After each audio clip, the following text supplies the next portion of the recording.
j'aspire à une fonction où je voudrais être au service de tous les Camerounais, où qu'ils se trouvent. Et un de mes engagements constants auprès des Camerounais de l'étranger, c'est que si je deviens le prochain président de la République du Cameroun, je viendrai les chercher. Pour ceux qui veulent rentrer. Je viendrai les chercher pour qu'on rentre construire ensemble notre pays. Et donc, c'est une situation préoccupante, pour ne pas dire alarmante. Quand, rien que sur le Maroc, vous dites, on a près de 12 000 Camerounais. C'est comme si effectivement nous étions un pays en guerre. Nous avons presque autant de réfugiés que des pays qui sont troublés comme la République démocratique du Congo ou bien de la Syrie ou je ne sais quel autre pays. Cela doit nous interpeller et nous donne à réfléchir. C'est pour cela que vous voyez bien que ma démarche, justement, vise à montrer à mes compatriotes, ceux qui sont au Cameroun, mais ceux qui ont été forcés de partir pour diverses raisons. Simplement parfois pour chercher une vie meilleure pour eux-mêmes et pour leur famille. Je vais vers eux pour leur dire, je pense à vous, nous pensons à vous. Et ne croyez pas que le projet que nous préparons pour le Cameroun de demain vous ignore ou vous oublie. Vous êtes une des composantes, pour ne pas dire un des leviers majeurs du développement du Cameroun nouveau que je propose à notre nation. Et je vais simplement redire ce que j'ai dit tout à l'heure. Nous travaillons jour et nuit pour que cela n'arrive plus jamais. Que si un Camerounais choisit de migrer, c'est-à-dire d'émigrer, c'est-à-dire d'aller à l'étranger, que ce soit un choix préparé et qu'il émigre dans de bonnes conditions, en ayant les papiers qu'il faut. Ce ne sera pas parce qu'il fuit son pays, ce sera parce qu'il a envie d'aller voir ailleurs. Parce que nous n'allons pas non plus dire qu'il ne faut pas que les Camerounais voyagent. Non, c'est normal dans un monde global que l'on se déplace, que l'on s'installe ailleurs, mais que l'on s'installe dans de bonnes conditions, par choix raisonné, et parce qu'on remplit les conditions de l'immigration. Croyez-moi, je n'aurai pas de repos tant que je n'ai pas réglé ce problème, parce que c'est un drame humain que je ne peux pas supporter. J'ai vu des camps avec des jeunes filles. Quand vous imaginez ce par quoi elles sont passées, pour arriver, ceux qui ont pu arriver, parce qu'il y en a qui sont morts en traversant soit le désert ou en traversant la mer. Quand vous imaginez tout cela, vous ne pouvez pas dormir en paix. Et croyez-moi, c'est une de mes priorités, travailler ensemble avec mon peuple pour mettre un terme à cela. D'ailleurs, ça fait partie des choses qui portent atteinte à notre image en tant que nation. On ne peut pas nous respecter quand on voit que les Camerounais ont une seule chose en tête, fuir leur pays, partir de leur pays. Et donc nous devons effectivement travailler pour que cela cesse. Alors, par exemple, ici au Maroc, il y a des nationalités qui bénéficient d'un certain nombre de facilités. Par exemple, des pays comme la Guinée, des pays comme la Côte d'Ivoire, des pays comme le Congo, ils peuvent se permettre effectivement de venir au Maroc sans prendre des visas. Mais malheureusement pour les Camerounais, cela reste une épreuve extraordinaire. La difficulté est égale à aller chercher un visa pour aller en Europe, puis c'est pas aux États-Unis. Alors, du moins, quelle est votre vision par rapport à ce qui est lié à la diplomatie camerounaise? On a l'impression qu'on a une diplomatie qui est muette, on a une diplomatie qui... On ne sait pas trop exactement ce qui se passe pour ne pas donner des qualificatifs. Alors comment est-ce que vous pensez, comment est-ce que vous entrevoyez par exemple la coopération de manière à ce que le passeport camerounais du moins redevienne un passeport compétitif, un passeport compétent, je veux dire une nationalité qui est respectée. C'est bien ce que je disais tout à l'heure. Moi je ne vais même pas limiter cela au Maroc. C'est en fait toute notre diplomatie, notre politique étrangère qu'il faut revoir pour que, comme vous l'avez dit tout à l'heure, la nationalité camerounaise, le passeport camerounais, la citoyenneté camerounaise soient respectées. Les facilités d'accès dans un pays dépendent des relations diplomatiques que ce pays a avec un autre pays. Vous savez, vous parlez de facilité d'accès au Maroc pour certaines nationalités. Il y a quelques années, il y avait des facilités d'accès pour les Camerounais, par exemple en Allemagne. Mais cela a disparu aujourd'hui. Et donc nous devons nous poser la question, et je ne sais d'ailleurs pas si ça demeure parce que, avec le Mali, parce qu'à une époque, justement pour aller au Mali, voilà, pour le Mali je crois peut-être que ça demeure. Donc ça dépend de quel type de politique étrangère et surtout de diplomatie vous avez construit, parce que en matière de diplomatie, il y a la réciprocité, il y a les intérêts des uns et des autres. Peut-être que si un pays A accorde des facilités d'accès sur son territoire aux ressortissants d'un pays B, c'est parce que la réciproque est vraie, d'une part. Et d'autre part, c'est parce que ce pays a intérêt à ce que les citoyens de ce pays-là accèdent facilement, parce que peut-être par leur comportement, ils ne constituent pas une menace à la stabilité, à la paix et à la sécurité dans ce pays. Aussi peut-être parce qu'ils pensent que le niveau des relations d'échange économique qu'il a avec ce pays-là lui permet de les accueillir. Parce que c'est aussi de cette façon-là que l'on permet à ceux qui viennent chez vous d'être en quelque sorte les ambassadeurs de ce pays-là lorsqu'ils rentrent chez eux.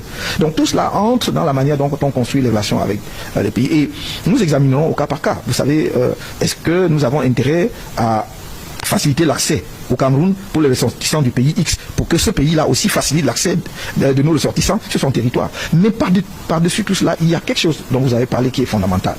C'est de redonner son lustre au passeport camerounais, sa respectabilité à la citoyenneté camerounaise. Nous en sommes rendus à un point où parfois même un Camerounais porteur d'un passeport diplomatique n'est pas respecté, c'est-à-dire même notre passeport diplomatique n'est pas respecté. Et donc il y a là un vrai sujet de préoccupation. Et croyez-moi, c'est pas seulement au Maroc. J'ai quelquefois cité le cas du Kenya. Moi je suis allé, je voyageais, je devais passer par le Kenya et je devais faire un transit. Je peux vous dire que j'ai pas pu accéder en territoire kenyan, simplement parce que j'étais Camerounais. Nous étions en mission et en délégation. Les autres ont pu accéder et pas moi. Donc c'est la preuve supplémentaire que nous avons un travail important à faire. D'abord de crédibilisation de notre passeport, mais également de respect à notre pays, et on n'obtient le respect des autres que parce que quand ils viennent chez vous, ils voient que vous êtes respectable. Donc il faut améliorer le développement de notre pays. Je crois que nous avons aussi souffert de ce que les Africains ressortissants d'autres pays ont usé et abusé de notre propre passeport, parce que notre passeport était respecté. Et comme il était respecté, les gens ont fait du faux pour effectivement exploiter notre passeport contre nous, puisqu'ils ont posé des actes qui étaient répréhensibles, et à partir de là, on a considéré que les Camerounais n'étaient pas crédibles ou respectables. Nous devons travailler à tout cela, parce que nous devons aussi identifier les pays dont les citoyens effectivement abusent de notre passeport pour parler avec eux et travailler avec eux. Mais dernier point, nous devons sécuriser nos propres papiers. C'est-à-dire que nous savons qu'il y a des passeports qui sont difficiles à falsifier. Pourquoi nous fabriquons des passeports qui sont faciles à falsifier? Vous ne pouvez pas falsifier facilement les passeports des grands pays. Donc nous pouvons mettre les moyens, quitte à vendre le passeport un peu plus cher, mais pourvu que ce soit un document qui est sécurisé et que quand on le détient, on sait qu'on a un passeport qui va être respecté partout. Alors pour la dernière question, on va parler, aujourd'hui on est en train de nous faire entendre que au niveau de ce qui est relatif à la question anglophone, il y a des forces exogènes aujourd'hui qui manipulent nos frères et qui sont en train de poser, qui sont en train de mettre en cause la question de l'unité nationale et donc de la sécurité. Alors aujourd'hui, si vous étiez président, qu'est-ce que vous allez faire de manière particulière, de manière à ce qu'aucune force étrangère ne puisse manipuler un Camerounais contre le Cameroun ou bien contre notre Camerounais? Non, la question n'est pas de savoir ce que vous faites, pourquoi on ne manipule pas des Camerounais contre les Camerounais. La question c'est qu'est-ce que vous faites pour qu'aucune force étrangère ne s'ingère dans nos affaires, même indirectement par le biais d'autres Camerounais. C'est comme ça qu'il faut poser le problème. Et moi, je pense que si le gouvernement a des indications qu'il y a des puissances étrangères qui utilisent d'autres Camerounais pour déstabiliser notre pays, c'est à notre gouvernement, c'est aux dirigeants de notre pays d'identifier ces pays-là et de faire ce qu'on fait sur le plan diplomatique. C'est-à-dire qu'il n'est pas permis, c'est une violation du droit international, de s'ingérer dans les affaires intérieures de notre pays, soit directement, soit indirectement. Et si un pays le fait, nous avons les armes, non seulement les armes diplomatiques, mais nous avons les armes du droit. Nous pouvons utiliser le droit pour mettre un terme à cela. Donc je ne comprends pas que l'on passe le temps à crier qu'il y a des puissances étrangères qui s'ingèrent dans nos affaires et on ne fait rien. Et donc du coup, effectivement, je me pose des questions. Est-ce que ce n'est pas de la manipulation? Et alors si ce n'est pas de la manipulation, cela veut dire que ces dirigeants sont responsables devant le peuple camerounais. Ils ne peuvent donc pas accepter que l'on déstabilise notre pays. Ils savent qui en sont les auteurs et ne font rien. Donc moi, si j'étais président, je voudrais d'abord si c'est avéré, c'est-à-dire si c'est établi qu'il y a des forces étrangères qui s'ingèrent dans nos affaires, soit directement, soit par le biais d'autres Camerounais, je m'adresserai à eux sur le plan diplomatique. Et si rien n'est fait, je prendrai les initiatives qu'il faut sur le plan juridique, parce que cela est contraire au droit international. Ici, c'est celle de savoir, si jamais vous êtes élu en octobre prochain, vous êtes conduit à la magistrature suprême, quel est le tout premier pays que vous allez visiter? Je pense que, pour des raisons évidentes, ce sera le Nigeria. Le Nigeria parce que c'est notre premier partenaire sur le plan économique. On ne le dit jamais assez, en tout cas sur le plan commercial, parce que le volume des transactions entre le Cameroun et le Nigeria est énorme. Mais c'est surtout, et avant même l'aspect commercial, c'est notre voisin avec lequel nous partageons 2000 km de frontières. 2000. Il n'y a aucun autre pays avec lequel nous avons une frontière commune aussi longue. Troisièmement, c'est un voisin qui est peuplé d'environ 180 millions d'habitants, qui a une très forte communauté chez nous. On l'évalue à environ 5 millions d'habitants. Et nous avons également une communauté importante de Camerounais qui avoisine le million d'habitants au Nigeria. Pour toutes ces raisons-là, il me semble que il serait, j'allais dire, de bonne politique étrangère, mais aussi de bonne politique de voisinage, de commencer notre déplacement à l'international par une visite dans ce pays pour, j'allais dire, mettre en place les bases de bonnes relations nouvelles. Je ne dis pas que nos relations actuelles sont mauvaises, mais en fait de consolidation de nos relations, parce que si le Nigeria se porte mal, nous nous portons mal. Et j'allais dire vice-versa aussi. Et donc, avant toute autre considération, je crois que ce sera ce pays-là, pour ces raisons-là. Très bien. On sait en tout cas, il se dit que le Cameroun ou bien les pays francophones font partie du précaré français. Alors, de votre point de vue aujourd'hui, est-ce que vous croyez que ce qui s'est dit, en fait, on n'a pas tout le temps, toute l'information. Vous avez eu l'opportunité de travailler dans le gouvernement, mais il s'est dit qu'en 1959, Ahidjo aurait signé des contrats léoniens qui contraignent le Cameroun sur 100 ans. On n'a pas toute l'information. Il s'est dit, il paraît donc que le Cameroun est géré depuis Paris. Alors, si jamais vous étiez élu aujourd'hui, si vous aviez, vous diriez le tout premier Camerounais, celui-là qui doit nous conduire vers l'émergence. Est-ce que, déjà même, pour commencer, est-ce que vous êtes déjà d'accord sur ce principe que le Cameroun n'est pas tout à fait indépendant? Alors, je me déjà votre point de vue, et puis après, si jamais c'était le cas, quelle serait votre vision et votre politique? Je comprends dans le sens de votre première question.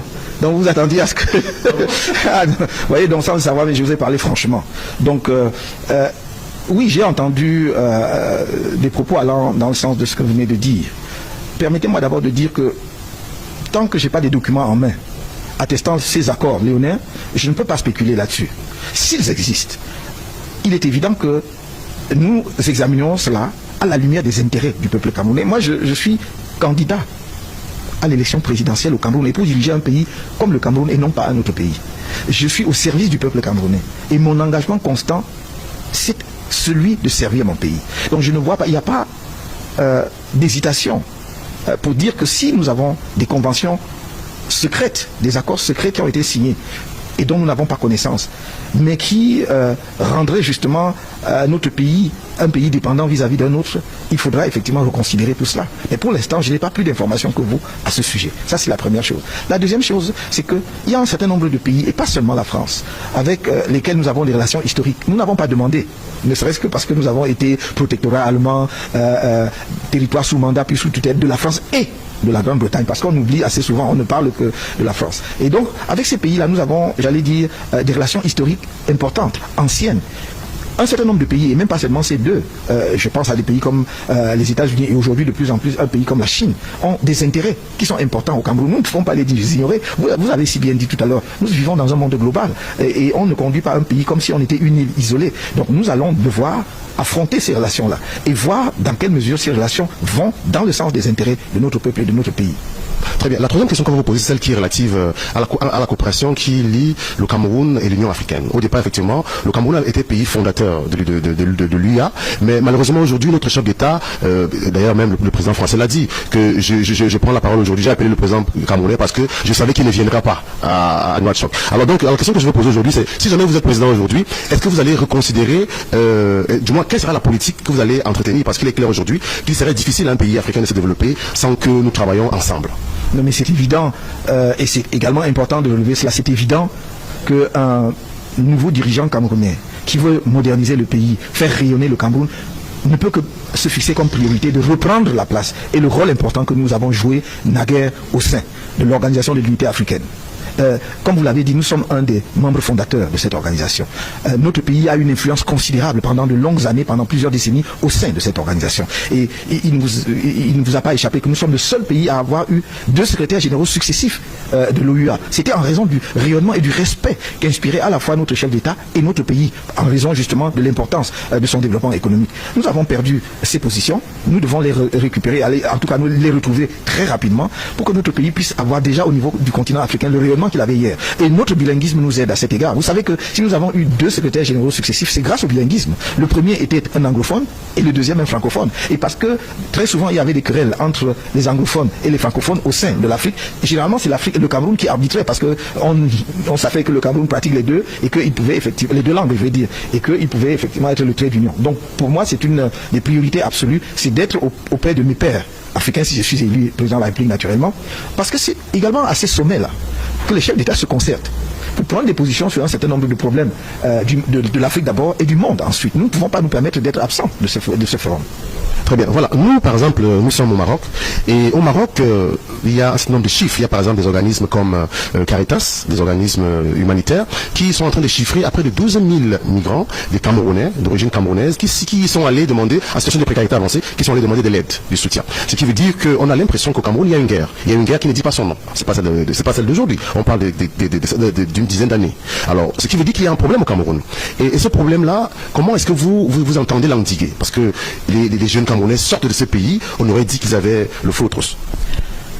Vous touchez là un problème très sensible, humainement parlant, très pénible. Je me suis moi-même rendu en Grèce récemment, à Athènes d'abord, puis à l'île de Lesbos, qui est une île grecque sur la mer Égée, où les migrants arrivent par la Turquie, d'Izmir. Et certains ont cru que les migrants camerounais ne passaient pas par la Turquie, c'est faux, puisque le camp de Moria, sur l'île de Lesbos, est l'un des camps des migrants, des réfugiés et des migrants les plus importants. Mais c'est également, j'allais dire, un temps prison. Parce que quand vous voyez la situation de nos compatriotes qui sont là, je suis allé à leur rencontre pour leur apporter ma compassion et mon réconfort. Et j'étais pas invité. J'ai payé mon billet d'avion pour aller toucher leur réalité du doigt. Parce que j'aspire à une fonction où je voudrais être au service de tous les Camerounais, où qu'ils se trouvent. Et un de mes engagements constants auprès des Camerounais de l'étranger, c'est que si je deviens le prochain président de la République du Cameroun, je viendrai les chercher. Pour ceux qui veulent rentrer. Je viendrai les chercher pour qu'on rentre construire ensemble notre pays. Et donc, c'est une situation préoccupante, pour ne pas dire alarmante. Quand, rien que sur le Maroc, vous dites, on a près de 12 000 Camerounais. C'est comme si effectivement nous étions un pays en guerre. Nous avons presque autant de réfugiés que des pays qui sont troublés comme la République démocratique du Congo ou bien la Syrie ou je ne sais quel autre pays. Cela doit nous interpeller et nous donne à réfléchir. Comment tu peux aussi regarder une vidéo sans t'abonner? Abonne-toi! Surtout clique sur la cloche de notification. Ça, c'est la page de Buzz. Si tu veux être au courant des buzz et toutes les actualités au 237, abonne-toi et clique sur la cloche de notification. Partage aussi pour m'encourager. Surtout, si tu as quelque chose à dire, papa, lâche un commentaire.